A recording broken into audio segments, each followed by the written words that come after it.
now request the session coordinators, Dr. Matthews Jose and Dr. Bhavya S. Kumar, to please come up and introduce the moderator and panelist for the insightful session. Good morning, everyone. We have the honor of introducing the second session, Delivering Cancer Care Services, Challenges and Scope for Improvement.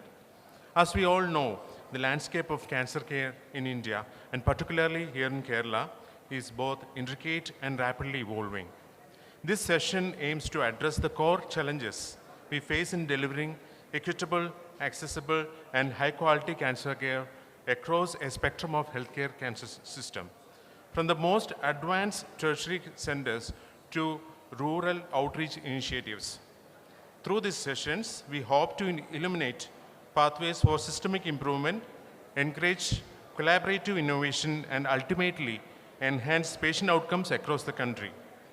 We are privileged to be joined by a panel of esteemed experts, each of whom bring deep experience and unique perspectives to this conversation.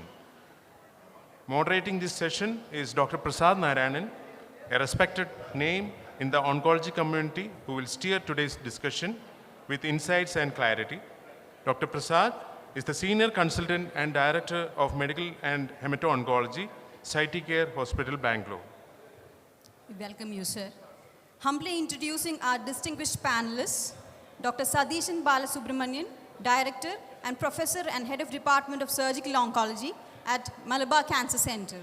With decades of experience in oncology, his expertise in oncosurgeries and efforts to bring up the quality of cancer care in the public sector are widely respected. We welcome you, sir. Father Deljo Puttur, CMI, Associate Director of Amala Hospital and Joint Director at Amala Nursing College. With an MBA, PhD, and extensive academic involvement at LIMS, he brings a valuable healthcare management perspective to this panel. We welcome you, sir. Dr. Harimenon was the Professor of Medical Oncology at Tata Memorial Cancer Center, Mumbai. Presently, the Professor and Head of Department of Medical Oncology, St. John's Medical College and Hospital, Bangalore. A seasoned medical oncologist with more than 2 decades of experience in hematological malignancies and stem cell transplantation, his work in medical education, research, and patient advocacy adds great depth to today's discussion. Hearty welcome, sir.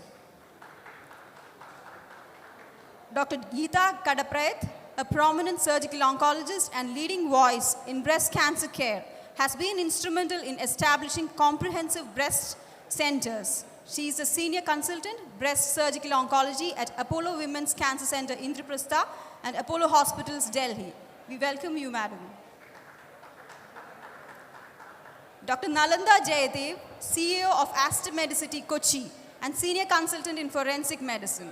A leader in digital transformation and hospital operations, his steadfast commitment to excellence has enabled Aster Group to provide world-class healthcare. A warm welcome to you, sir. Padma Shri Dr. M.R. Rajgopal, known globally as the father of palliative care in India, is the founder chairman of Pallium India.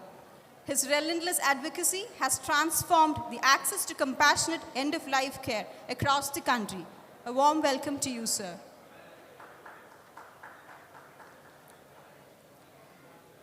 With that, let us begin. We now invite Dr. Prasad Narayanan to take the floor and lead us through this enlightening session. Thank you, sir. At the outset, I thank the organizers. I thank Aju and Bowen for this opportunity and the entire AMPOC. And as we see from the morning, this is a different kind of a conference. We have people from different fields who sit today and discuss about what can we bring about as a change in cancer care. We heard the speaker who say that cancer is still a big problem. We all agree that it's a big problem, but I think we have solutions, and solutions are becoming much better. So I think Rajagopal sir has not joined, is it? He will come, okay. So I will be also sitting, as Aju said, that better to have it as a discussion rather than as a slide-based panel discussion. So I will start with Dr. Geeta. So we heard about the cancer incidents, the cancer problems what we face, the late presentation. So as a breast surgeon, And as a surgical oncologist, I would want you to throw some light with breast cancer as a prototype. So what are the challenges? First of all, that is the most common cancer in India. So what are the challenges in early detection? Then we also heard that there are no multidisciplinary tumor boards which are available in all cases. I just read a study yesterday which was saying that if a patient is put in tumor board, 50% of the time the decision making changes. So a lack of tumor board, how does it affect cancer? And also about the access to the latest developments in breast cancer treatments for all your patients. Thank you, Prasad. It's a very complex question. It cannot be really addressed in this meeting alone, but I think it's a great place to start. So we see a lot of variation in the kind of treatment that we do. So I work in a corporate hospital, so I have access to everything that is possible, and I actually see a lot of stage 1s and 2s. 60% of our practice is a stage 1 and 2. But you just have to move out 30 kilometers from Delhi and you will find that you're seeing 60% of patients who are locally advanced or metastatic. So I think a lot of it has been covered in Pramesh's talk when he was talking in his felicitation. So we have to bridge that gap. I think we have to think of what is absolutely mandatory to be able to not just, to detect patients early, because that is our mandate. And also we have to focus a large part on how to prevent this disease and how to create awareness.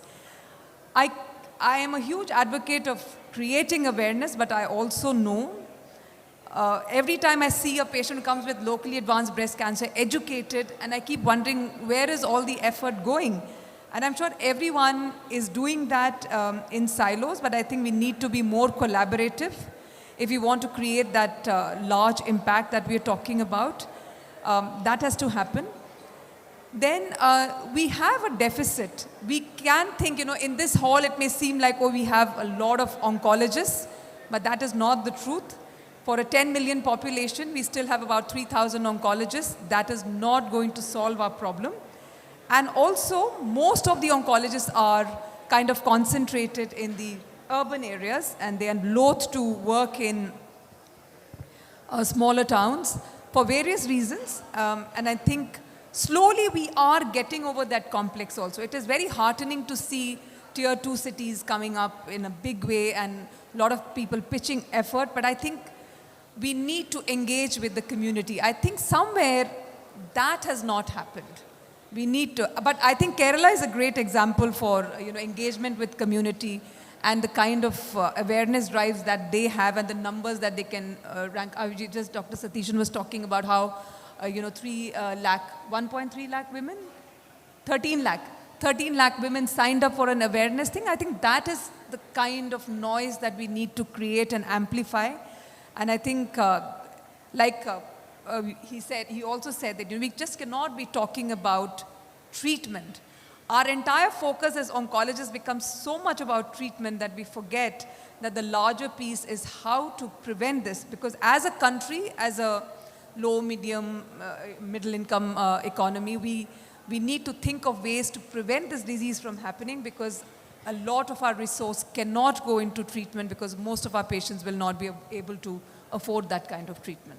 Thanks. So on this, I think I can take one comment from Dr. Moni, because we are still talking about lack of awareness, prevention, with lot of, years in your life in India, which you have actually focused on prevention.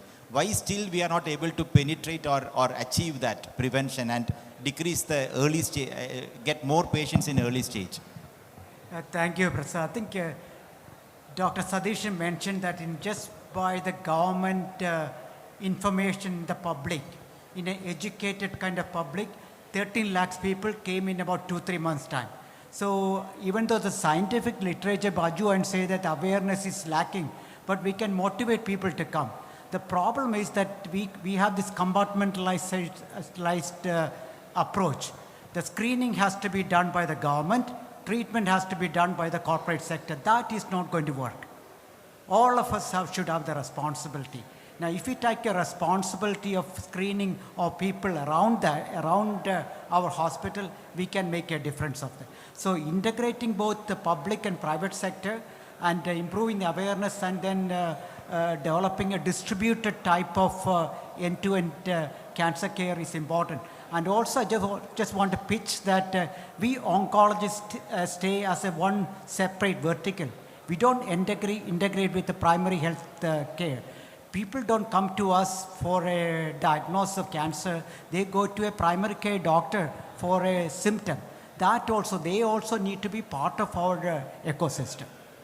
Thanks, Dr. Moni. So, Dr. Satishan, since you have been mentioned twice in these comments, and I was interested in where you said that we know only 5% of about cancer, right? Did you say that? Yeah, so that was very interesting, and I fully agree with you. So, can I ask you just the similar kind of question which I was asking Dr. Geeta, that from when you talk about establishing this service, a full setup in a government sector, I am sure that there are a different set of challenges actually. It is always easy to think that if it is private and there is a lot of funding, it is different, and if it is government, everything will be done faster. So can you throw some light on what are the specific challenges that you face to set up something like in a government setup in Kerala? Thanks, Prasad. And just the way you put it forward, my experience with Malabar Cancer Center, and in government, for the knowledge of everybody, I wanted to give two types of government organizations are there. One is pure government organizations. For example, government medical colleges, and under those institutions, under the Directorate of Health, these are purely government organizations. And these are totally managed by the government, including the medicines, salaries, infrastructure, everything. Another one is autonomous organizations. In autonomous organizations, it's registered under society, and by virtue of position of the officials, and that is it works. For example, we have a governing body where Honorable CM is the chairman of the governing body, and we have an executive committee where the health secretary is executive committee. Here, the scenario is different. Here, these institutions have to take care of the government's policies, and we have to implement that. At the same time, we have to be on our own. And the government will give funding for a capital development, for example, purchase of equipment, setting up buildings and all those things. At the same time, for the running the organizations, for example, in MCC's case, there's only 8%. 92% we have to make. So that is what. Because at the same time, in MCC, it's around 88% of patients are literally free of cost and subsidized rate. Now only 12% will come in the paying. With this, I will have to run all those things. At the same time, we have to give, the government expects us to give the best of the treatment, and best of facilities, we have to set it up. And human resources, that is another problem. So generally in government, the major problems will come in, one, infrastructure development, because we have to go through the processes by which we have to do tendering, and we have to engage all those things, and a lot of scrutinies, a lot of systems. So it will not be like setting up a hospital, corporate hospital or private hospital. When we go for a construction, it takes significant amount of time. Significant amount of time, because everywhere you have to quality check, you have to get committees to be involved in it, and the fund release, the people also take their own time to finish it. So this is a huge challenge, developing infrastructure. Similarly, regarding purchase also, we have a purchase system by which we can go. For example, if you ask me, I can purchase a linear accelerator, is easier to purchase for me, but I cannot purchase a fridge or TV. No, I can never purchase. So because the system is such a way that it's extremely difficult. So there is a system by which, similarly medicines, when we go for the quality things, and we have to go through certain stringent quality, again L1, L2, all this matters. So these are some of the problems in the government setup when we wanted to set it up. Another major problem is human resources. See, if you look at the government institutions and a private hospital, you look at it, the pay scale of a doctor is much less when compared to the private. But if you go to the other side, the supporting staff, they get very higher pay than what is provided in the private. So this is a system. And MCC, another thing is that developing a work culture is really, critical. Developing a work culture. So that is something which, because in government, generally, because whenever we conduct an interview, the people would say, why you wanted to join MCC? Because it's safe. What is safe? When I come inside, fine, and I cannot go out. But in corporates or in private, you have the boss there. Here we have a system by which we will have to work on it. So The major challenge will be to motivate these people, developing a cultivation of the culture and then take a patient-centric approach is not easy. This is one of the biggest challenges and we always face to develop that. And apart from this is financial thing, it is very, very important. For example, and now I have got huge receivables from the government for what we have already spent for the patients, nearly over 100 crores. At the same time, we have to give treatment free of cost. And another thing is that the mindset of the people, that is very important. And the public also thinks if it's a public hospital means anything can be done. So for example, classical thing I'll say, my hospital is considered one of the neatest hospitals. We have been receiving awards from the Pollution Control Board on the various, it was one of the beautiful, neat hospital it is. And we put a lot of effort on it. But you can see the people throw litters on the floor and we have to take care of it. And every waste bin, everything is there, still they do that. And we have set up one, this one hall for the people. It is free of cost, a beautiful one. And a very good architect designed it. Within 1 month, I spent almost 2 lakhs because people think that anything in the government is free. That's just I have to kick. If anything to be destroyed, I think nobody is going. So this is another. Another problem is accountability. That is something which is very, very vital. Now we have developed a system where each one of us are accountable for what all things we do. So that accountability, bringing accountability, all these things you have to get a good team. You have to develop a team who also think alike like you. Then this is a huge challenge. Once you reach that level, yes, institution can come. Otherwise, you will have infrastructure, you will have buildings, you will have patients and marketing we need not to do. People will come. But these are the major challenges. Right. Thanks. So with this, Sir, I think... sorry to interrupt in between. May I request all of you to please keep your sounds very low because it's really disturbing for all the speakers out here. We cannot hear them properly. For everyone at the back side, kindly keep your sounds low. Thank you. Yeah, thanks Please. for that. So I think we heard about establishing a setup or in a private sector versus a government sector. So Dr. Hari, I think you are the right person to ask this question because you have transitioned from the academic government setup through a corporate setup and now an autonomous another academic setup. So what are your comments on this? What are the challenges specifically? This is not from establishing the practice. My question is about as a doctor, as a teacher, as a care provider to patients. What are the specific challenges in these 3 areas where what you have experienced, and what are your suggestions which can help us do this better? Thank you. Yeah, well, you're right in saying that I transitioned from academia briefly into corporate and back into academia. So it is always challenging to bring about the same concepts of managing patients in academia vis-a-vis balancing that in corporates, because at the end of the day, we all have to accept that it is a business model that is occurring. I mean, even as far as patient care is concerned. So the challenges that we have in academia is that, except for, of course, I didn't have those great challenges when I was at Tata Memorial because it was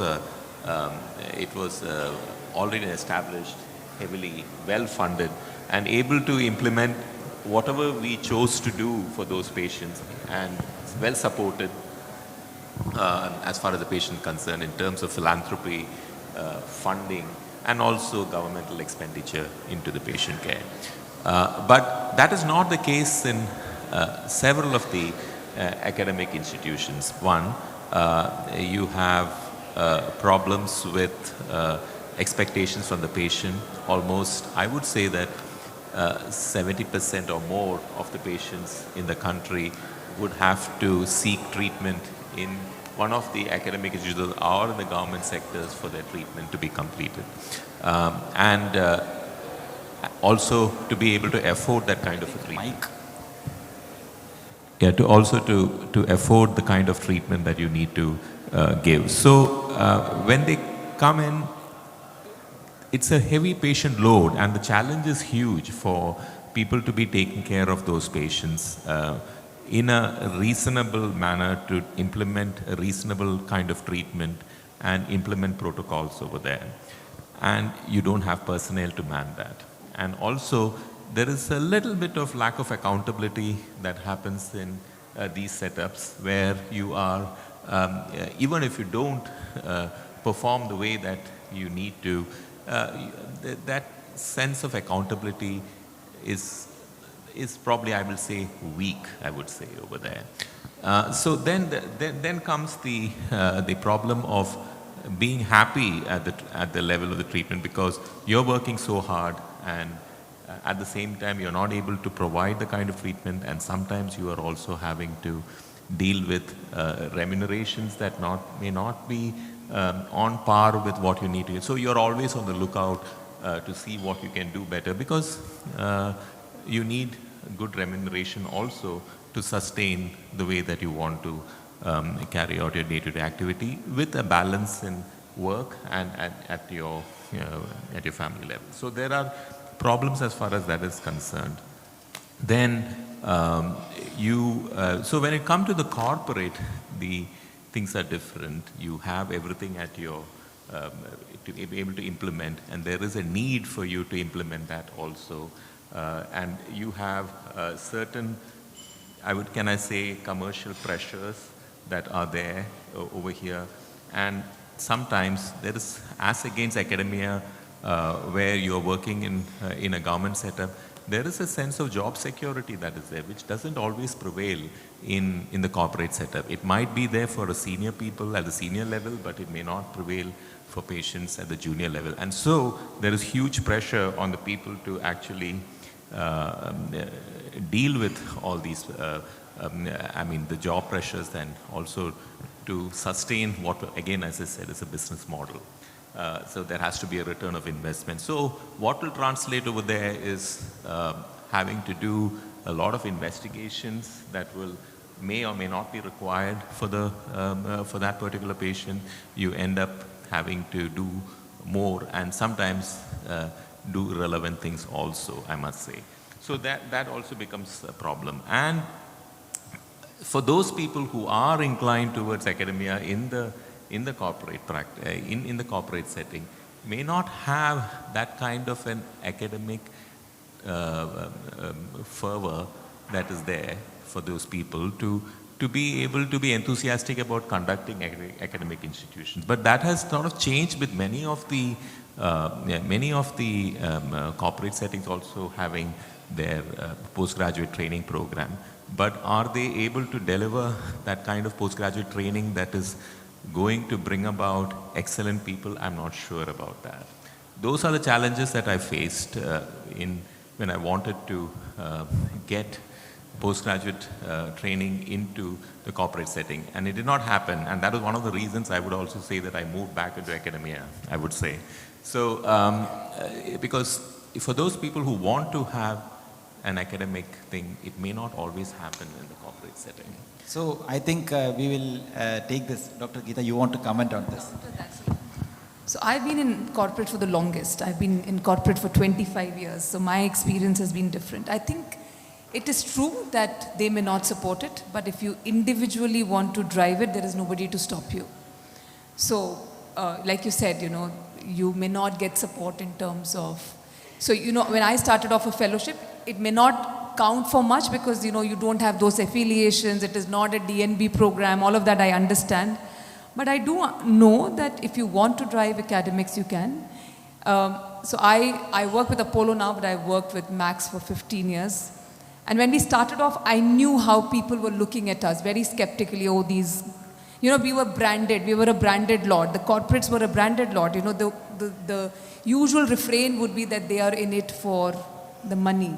But that's not true. So we have done some very good work, and actually you could be part of, so being part of a program like a National Cancer Registry program or part of a National Cancer Grid, it defines your intent. You could be corporate, you could be government, but it defines your intent that you do want to do good work, you want to be part of uniform practices, you want to contribute to it, and there is nobody stopping you. But like I said, so the corporate management may be happy whether you do academics or you don't do academics, but if your happiness depends on it, you might as well step out and do it. Well said. So with this, I think we will ask Dr. Nalanda, the CEO of a corporate hospital, which is fast growing and buying so many other hospitals. And just like what is happening in India now is that we are, I mean, for example, I work in a hospital where I have heard that in the last 8 years, almost daily basis, we hear that our hospital is being bought today, okay, by somebody. And if you see what is happening in the hospital chains in Bangalore, you don't know what is Columbia Asia Hospital, tomorrow is Manipal Hospital tomorrow is Apollo Hospital tomorrow is Aster Hospital. So what is happening is that big corporate chains are buying hospitals. So being a CEO of a corporate hospitals, what are the specific challenges that you face? Like to put this in perspective, two statistics which I can tell you. Last year, the foreign direct investment in Indian hospitals itself was 1.5 billion. And Kerala did an investment initiative meeting or something last few months back, which was very much hyped up, and only investments which came, 100% of the investments were in the hospitals, not only in any other infrastructure development for hospitals or anything, only in hospitals. So why is, how does from being the CEO of a corporate hospital chain, how do you look at this, and how is this, the foreign direct investment which is happening in this field changing the healthcare sector in India? Is it for good, for bad, or it can be better? What are your comments on this? Yeah, good morning, and thank you for firstly having me here, and secondly asking this right question, because the situation is such that I never expected to be invited to a program like this, because what I read in the media is the malignant growth of corporate hospital in India. So from that malignant growth to be discussing what are our challenges in cancer care is a good feeling. So this paradox is not limited to this cancer space only, but it is the entire health care in India is a paradox. We are exporting vaccines to the globe, but here we are discussing the challenges of accessibility, affordability also. So the Indian paradox story is, a typical story. It's, the growth of corporate hospital, I would attribute, if you can go back to 1991 and see what happened then, the then Finance Minister of India, Dr. Manmohan Singh, told, no force on earth can stop an idea whose time has come. So we were facing existential crisis back then, if you can remember. That is when he liberalized the economy and opened it up. Today we have 100% FDI investments coming in the automatic route without any prior government's action. So there is clearly a strategy in place. The government is very clear that once FDI comes in, there will be growth, there will be job opportunities created, and then the economy grows well, the country does well. So there is a reason why foreign direct investment has been invited. That is the background of this. From the hospital point of view, I mean, you all know how complex it is to manage a healthcare facility. I know Mr. Shukla has reached ISIS, Indian International Space Station, but our job is not anyway easier. We need to handle 50 departments, and to simplify this, I would like to consider the ECG, which is the lifeline of any human being, as the lifeline of the hospital as well. There are 5 waves, for those of you who are not doctors. The first is the P wave, which I would call it the people issues. People issues, it's not only the patients, but also the professionals as well. So on the professional front, we are facing challenges in retaining talent. And also in the cancer space now, the availability of talent pool is also a challenge now. The retention part is, driving up the cost, I would say, and many of you would agree. If not we will be losing talent to the Western world. Coming to the patient part of it, we are always patient-centric. Any corporate cannot compromise on patient safety and patient experience. the generational shift is reflecting. You must be having first-hand experience of that. The patient expectations are high. It's very difficult to set realistic expectations, you know. And many a times they do not have bystanders. We get calls from abroad. Doctors have to counsel the bystander who is present physically here, as well as also speak to the bystander over WhatsApp or whatever it is. So these type of, when these things don't happen, we get calls and pressure on us to request the doctor to facilitate. So there are cultural issues as well. Coming to the next wave, that is the Q wave, the quality. There again, our clinical outcomes are good. Thanks to our clinicians, we have been able to maintain good clinical outcomes. But where we are facing the challenge is our nursing care. Nursing care, earlier we used to have very good nurses, but now they're all going to the greener pastures, and there are serious nursing concerns every hospital in India is experiencing. So that is one thing which is an immediate challenge now. Coming to the technology, the quality of, one thing I am unable to do is plan my investments. So healthcare is very cost intense, capex intense, but you know, I am not sure when the technology evolves, and when I released the purchase order for Robert Da Vinci X, immediately after one day the guy calls me and tells there is the XI. So I am outdated, and that outdatedness costs me 4 CR. So something like this things, it's very difficult to predict how much you need to, you know, invest. That is another thing. Coming to the R wave. R wave is the revenue as well as the regulatory. As I said, now we don't know this pricing strategy. There is capping on the pricing. Today drugs and some stents are capped. Tomorrow we don't know what else will be capped. So there is uncertainty in that space as well. But I cannot compromise on patient safety. I need to constantly improve my services.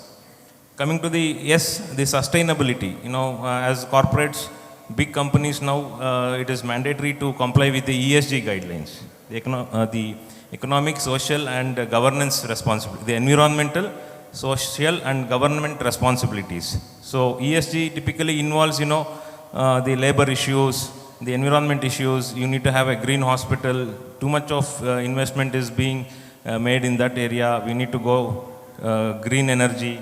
All these things as a cost to it. That is where this is being transferred to the patient. And finally, T is for trust. So it is worth the effort that we all take if we can retain the patient trust. The trust deficit is widening day by day. That I would believe is the biggest challenge that as a corporate I am facing. Interesting, actually. I think so many of us will take this PQRST thing and use in our presentations also.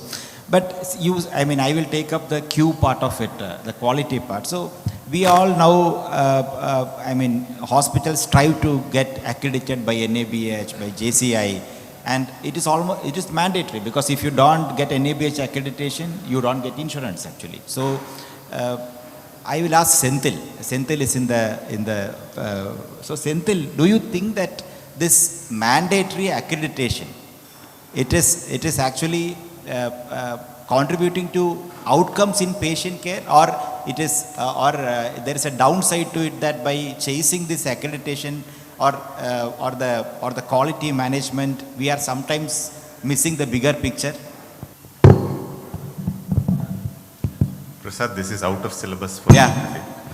So, but having said that, I think it's always, so every accreditation system has its own pluses and minuses. I think we need to first clearly say why we want to get accredited to a particular system versus not. Is it because you want to improve patient care, or is it because you want to get accredited to some insurance or whatever that might be? So I think from that standpoint, I like NABH because it gives you the liberty to set your own standards, right? What is good for you and what is feasible for you in your center is what they want you to follow ultimately. You don't want to say Apollo Hospital is doing this, so I want to do this, or XYZ is doing this. So I feel some accreditation is important, but it's not such that all accreditations are good and all accreditations are ideal in the setup that we work in. So the simple answer is yes, but what it is something for every institution to decide. Dr. Pramesh, you want to throw some light on the challenges you faced from Tata Hospital, which is like the apex hospital in cancer care in the country, to get this NABH thing sorted out? So I think we need to differentiate what we want to achieve by this kind of accreditation. So the NABH looks predominantly at processes. Right. What is the turnaround time for your reports? Do your blood collection tubes have the barcodes? How are they transported? Are they transported in the right? To me, that's important, but that's not the entire picture. I think we need to go more outcome based. We need to look at being open and honest with sharing our data. So I wonder what the thoughts of the panel are on what would it take for us to be able to share our outcomes data in the public domain. The UK NHS mandates it, and some hospitals, some departments, a very noted case in Bristol was that a cardiac surgical unit was shut down because their outcomes were far worse than the rest of the country. So I think looking at outcomes as importantly as processes is something that we need to look at. Again, I'm not sure what Senthil's experience has been with the NABH, but at least as we go through the process of NABH accreditation at Tata, what we've realized is that there are some, especially for a public hospital, quite stringent, quite difficult parameters or metrics to live up to, something like space. I mean, in the middle of Parel in Mumbai, you can't manufacture space to create the ideal environment for patients. So unless there is some flexibility with this, we'll reduce the process of accreditation to a tick box kind of a thing. And that's where I think outcome data matters much more. Thanks. So I think we will move to... Sir, can I put in a word? Sure. I'm Dr. Shobha. I represent the Indian Railways. I'm working as a Chief Medical Superintendent of Southern Railway Trivandrum Division. And ours is the first hospital in the country, the divisional hospital in a government sector, to get the NABH accreditation. Congrats. When we tried for it, our intention was safety and quality at a government hospital. So I feel NABH is really good because it involves a whole process of improving the services for the beneficiaries. Thank you. Point taken. So we'll come to Father Deljo Putur. So you are the odd man out in this group in terms of being in spirituality, religion, and also being managing a big cancer hospital, which is one of the oldest cancer hospitals of the state. So what do you, when we talk about spirituality, religion, and then allopathic care, there itself there is a problem. We know that the moment, there are famous personalities where, so where do you draw the line? Where, okay, beyond this, we will leave this to the doctors, or we will not allow that God will take care of this kind of thing. Have you faced such situations, and how do you manage such a situation in your hospital? See, as you have already rightly mentioned, I am an odd one out. See, actually, I can't understand your language, which you are speaking about ROI, return on investment, and such languages. But I don't know whether you will understand my language. So anyhow, it is, as the secretary already mentioned, it is a conclave. So we can have a kind of dialogue in between. So I will suit to the context I feel. So I would like to present my vision as I have already prepared. I came that they have life and have it abundantly.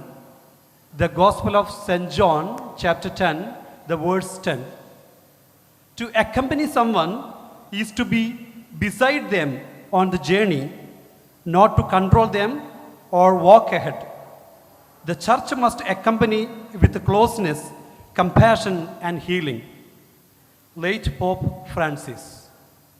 These words from Scripture and Pope Francis reflect the heart of healing in a hospital setting, especially in a cancer care, where the journey is often long and uncertain. Healing must be beyond the search for a cure. It must reach the spirit, uplift the soul, and restore dignity and hope. True healing is found in presence, compassion, and accompaniment. In the spirit, we also align with the vision of the World Health Organization Sustainable Development Goal number 3, which it calls us to ensure healthy lives and promote well-being for all at all ages. Not only through medical treatment, but by fostering a system of care that supports the whole person in body, mind, and spirit.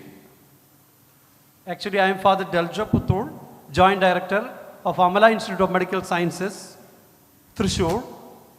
Amala, founded by Padma Bhushan Reverend Father Gabriel Chiramal CMI, has been a pioneer in cancer treatment in Kerala with a legacy of spanning 48 years. Years before the RCC is formulated, as far as I know, the first fully dedicated cancer hospital in Kerala. I have had the privilege of serving here for over 2 decades, witnessing firsthand the remarkable transformation in cancer care from early days of cobalt therapy to today's sophisticated interventions like true beam radiation, bone marrow transplantation, robotic surgery, CAR T-cell therapy. Yet, amid all progress, one truth has remained unchanged: our mission, healing the patient. I usually tell my staff members, we are not running a business. We are not running even a hospital, but we are running a passion of healing which Jesus already showed in 2000 years ago. At the heart of every technological breakthrough lies the same patient with the same fears, same hope, and the same deep desire to live. It is this human reality that continues to guide our path. In a hospital environment, particularly when dealing with the cancer patients, the focus must shift from simply curing to healing the whole person. This involves a holistic approach where medical treatment is accompanied by emotional, psychological, and spiritual support. Healing happens when patients feel seen, heard, understood, not just their physical pain, but their fears, relationships, and search for meaning. Creating a culture of compassion and accompaniment is essential. Healthcare workers must offer more than clinical competence. They must walk along patients, not ahead, not beyond, not above, but beside.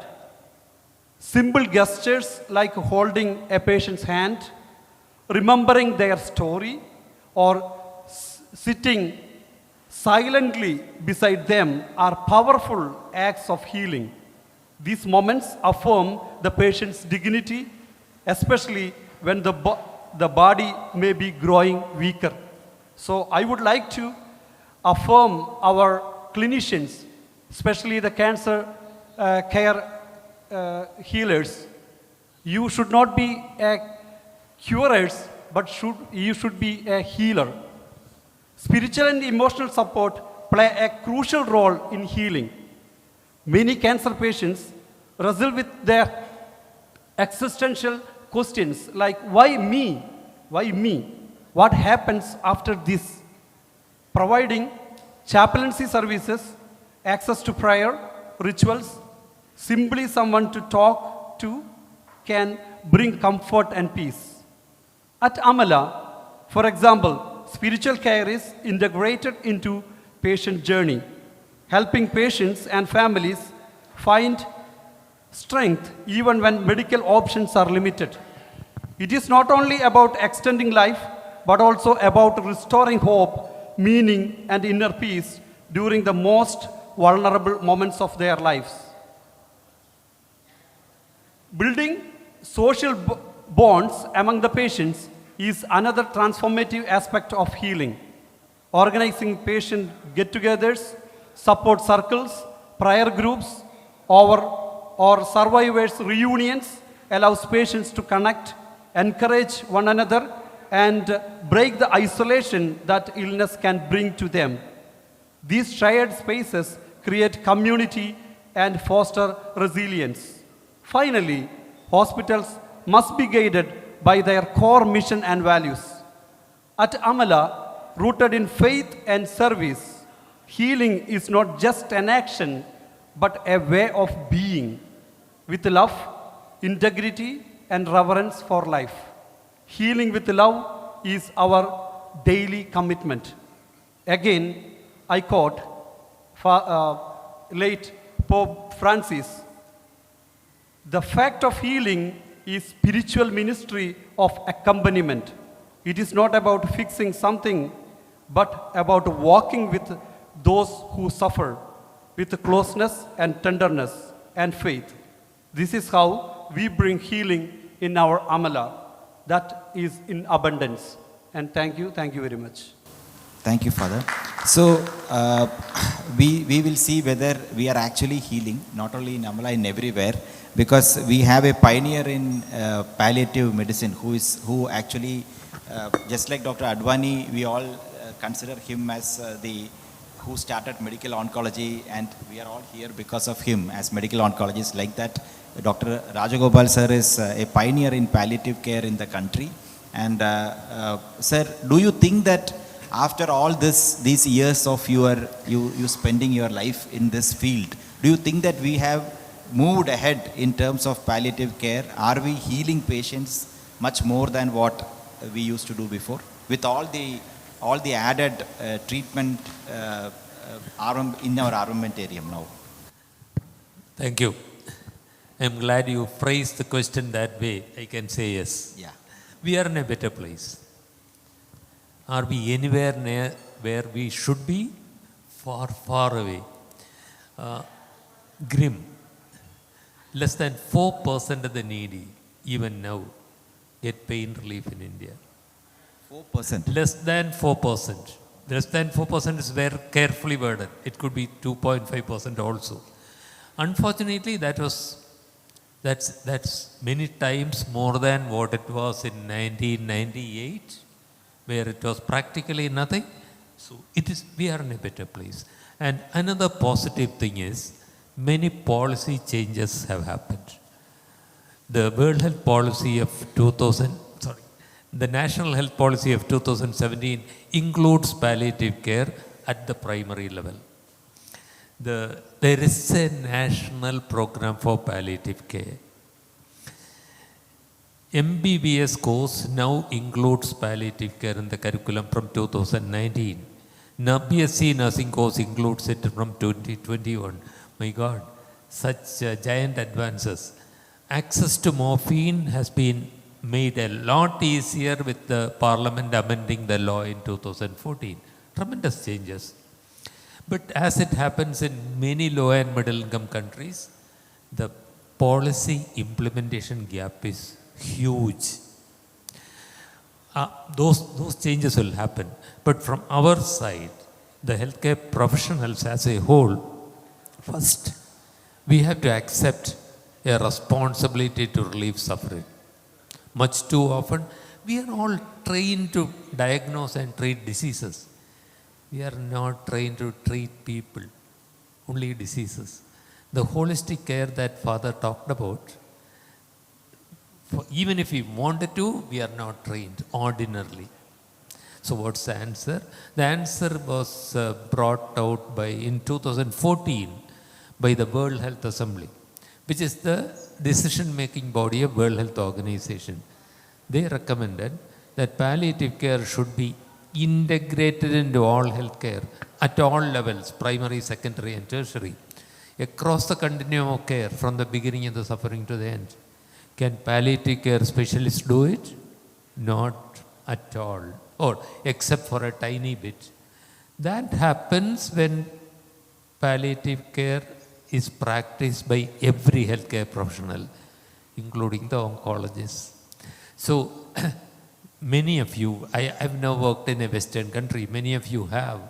Like in a European country, any doctor should be able to treat pain, including prescription for controlled medicines like opioids.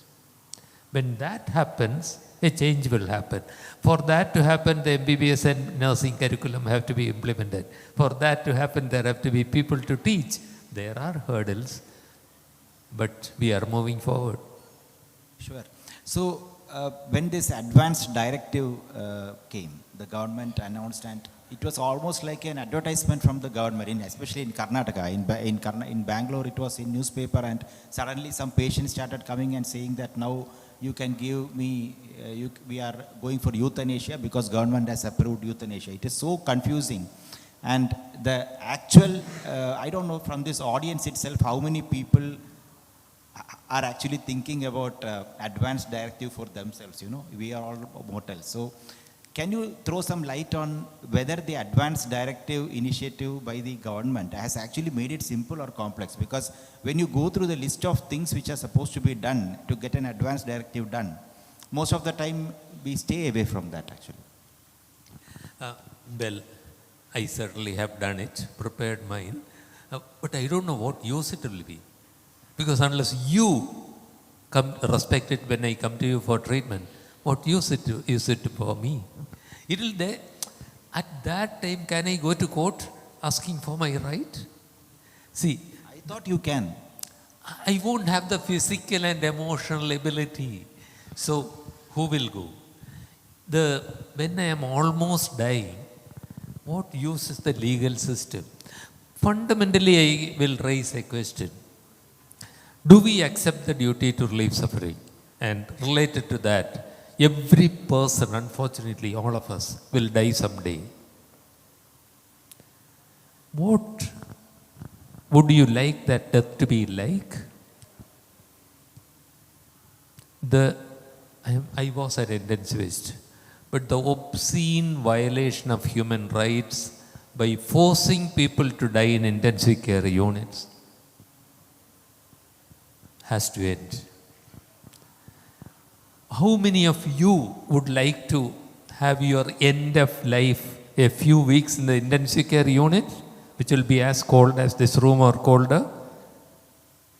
You will have several machines watching every organ of the body every minute. Immediate intervention to stretch out the dying process and to stretch out the suffering over months, while your family is getting systematically ruined. Can I come in there actually? So nobody wants to die in between machines. The issue is that nobody will rise to heaven also, right? So what happens is that when we see these patients who are coming, who are getting treated, their loved ones are there, actually it's very difficult to draw the line to say that, okay, now from here onwards, there is no point. Like it is almost that conversation. I have not seen a single patient who is ready to die. Okay, whatever from all walks of life who come, who are big yogis or who are, most of the time they will clutch on to and also as we discussed here about the lack of trust in the health system. This is regardless of whether it is corporate hospital or it is private or it is a government hospital. There is a big lack of trust in the health system that, okay, once somebody says that, okay, this is not, the patients go to 5 different doctors, one of them will give a hope to the patient and things like that. So I think unless it is more clarified, rather than you should get a signature from the district magistrate and form 3 committees inside the hospital. Some hospitals will not have 3 committees. You forget about forming, you may not have this one committee which is not having the primary physician. How can the primary physician not be involved in that decision? Because these are things which I think has to be sorted out. I think what you need to do is you need to prepare your patient also. So, absolving yourself of the responsibility of not conveying that to the patient is not fair to the patient. So a lot of times we don't, because you're moving from one molecule to the other, but you're not figuring out that what are you giving to that patient? What are you doing or saying in terms of quality of life? Do you think that that patient is going to get up from the hospital bed and start walking and start leading a normal life? You need to get the patient, of course, may not be in a position to make that decision, but get hold of their relatives and their attendants who are making that decision. And if there is a certain will that that person has made before he went into hospital, please respect it. And well, there may not be an active method of putting a person's life to an end. There are methods by which you can make it easy. And when I say easy, and when he's talking about the financial toxicity, don't take it as something which is any less impactful. It has huge impact. There could be, Okay, what Dr. Rajagopal, I think Dr. Rajagopal is mentioned that the patient have already pain in their body, but we should not, with a conscious mind, misuse the patient's crave for life. Don't give them an extra diagnostic pain, inverted comma. So that is the thing. Can I respond to that? Sorry, sir. Sir, please.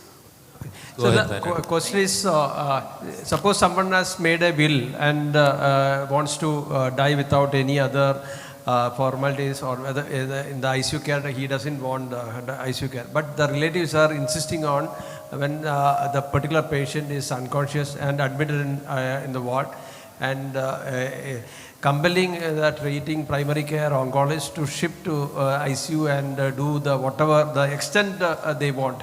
So is it possible to deny treatment or deny shifting of a particular patient to the ICU, citing the reason that this particular patient has done the will in advance? And I'll start by answering your first question. Have things improved? Here also, the 2023 Supreme Court judgment is better than the 2018 judgments. The process are simpler. Now you do not have to go to the district judicial magistrate. He doesn't have to come and see the person. We only need to inform him. So we don't even have to make sure that he has read it. That's okay. But there are too many struggles. And Dr. Narayanangutti brought up the issue of the family requesting it. That's a huge challenge. We have become a death-denying community, society. And therefore, unless the family and the person have been counseled early enough, that's not impossible. That's not possible for everybody, but we achieve it for most people. We arrive at a shared decision making. This is not Dr. Narayanangutti decision. This is the decision, arrive together. This has to be started early. For this, you have to have an efficient counselor in your unit, because you will not have the time. And that process starts early. Now, once we accept, let us go through all the possible barriers. We accept that this undue prolongation of the dying process is not a doctor's responsibility. It is just something that is being forced on us. And we overcome the challenge of the families. There are still more problems. Just because the court, I don't know if it is a contempt of court, but court wrongly called withdrawal life support passive euthanasia, which is absurdly unscientific. We are not killing, we are only allowing natural death, which we will have to at some point. So those societal pressures will also be there. Let me ask you, should this have been primarily a legal judicial decision? If, ma'am, you and I will die someday, when it is our time, I seek your help for treatment, and you then have to give me the right advice about how to move forward. Now, Dr. Pramesh, I hope Dr. Pramesh is still here. He was the first author of the National Concert Grid Guidelines, which among the 10 Choosing Wisely India recommendations, one is do not treat patients with advanced metastatic cancer in the ICU unless there is an acutely reversible event. This is the guideline. Now, if we accept that, would we not be counseling patients appropriately? What happens much too often, not everywhere, I know, but too often is the family is told his oxygen is dropping, he has to be moved into ICU. While Dr. Pramesh and colleagues are advising us not to do it. Instead, or the family may, nowadays, families may ask, doctor, don't you want to shift him to ICU? And then, suppose we say, that is not going to help the person at the moment. These are the realities. A good number of people will accept it. The one good thing that the Supreme Court judgment did was to bring this better to the public attention, and a lot of discussions are happening. Sir, this kind of conversation and this kind of natural end of life are things that we routinely do, but I'll also admit that the people coming to us have mostly, at least partially accepted the issues. Right. I think we have overshot the time. So, Can I last comment from Ajay. You can take how much ever time you want. This is just bringing it back to the delivery problem. The public sector has a problem of scarcity. The private sector has a benefit of quality, abundance of resources. This is a question multiple people can answer. For example, doing breast IHC or breast biopsy or cervical cancer screening, can the public sector, somebody is paying for it, the government is paying for it, can the public sector get things done through the private sector and pay the private sector and save money on it? And if that's the case, would a corporate hospital be happy to take up the testing or a breast surgery at a reduced cost if it is sent via the governmental channel? We are ready for that, sir. So PPP is very good equation, but I don't know how much it will happen in Kerala. Ajay, I will put it in a different way, and we can take in a reverse way. See, government institutions in Kerala, they are very well equipped, especially the tertiary cancer centers. And I'll just give you, I think, now MCC, we have started doing a 50-panel gene, this one for various cancers. And we can receive samples from outside and do it for you. So scenario is different. It is not that only one side. It could be mutual. So that is something where we can reduce. So for the cost reduction is not on the government side mainly, on the private side. So that is also something which we can do. So we will be able to do it at a much. So this is what we look at it. So this is what RDCB, they are developing certain labs now. They are setting our lab in Kochi Cancer Center so that we can receive samples from other hospitals. So this is a mutual give and take thing. So this is where the government hospitals, where main problem is that in some of the human, for example, if I had to recruit a person, it will take 5 months for me. If somebody leaves, I have to take that. These are some of the problems what we have. And the salary, those are the issues. The other aspects is, yes, we can mutually work together, just like PPP model. But I should tell you, the government hospitals are much, much better equipped when compared to many of the corporate hospitals here, because it's far ahead of that. Another thing, what the recent discussion on this particular, euthanasia and this one, I will give a classical, one incident. One very famous literary person in Kerala, and he had cancer, and he refused to take treatment. And I don't know whether father knows about it, because he was treated in Amla. And I was the person, the primary physician for him. And he was very clear. I met him 3-4 times. I tried to tell him, okay, probably we can have some palliative, some radiation or some medications. He was dead against that. He said very clearly, I don't want to take treatment. When he was almost, and I got a call from Amla, because every week they used to appraise me what is the progress, because I had to appraise the Honorable CM about it. And he was this, very big person. So when he was about to die, that is almost in the gasping stage, suddenly his relatives from US and all this just landed there. And the CEO of the hospital called me up and said, now they are making a problem here, because we are not putting the patient on ventilator. Now, this man is very clear, I don't want anything, but these people are making a problem and making a ruckus, and they asked me what they should do it, whether they should. Then, see, the state took the decision. Honorable CM took the decision. He asked me, what is doctor, should we do it? Then I said, no, there's no point in doing it. So, then we stopped. So, it is not an easy problem. It is a something. Even we wanted to implement a DNR policy in FCC. I got the legal document done and got the legal thing, but legality-wise, they say, doctor, you have to be very, very careful.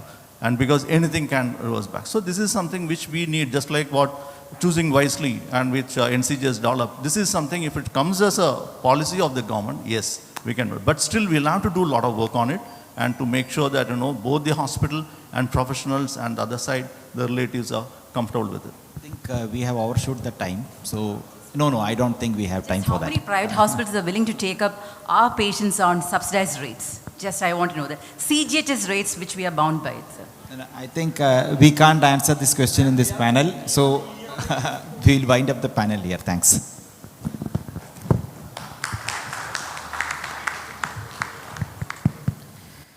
Thank you, doctors.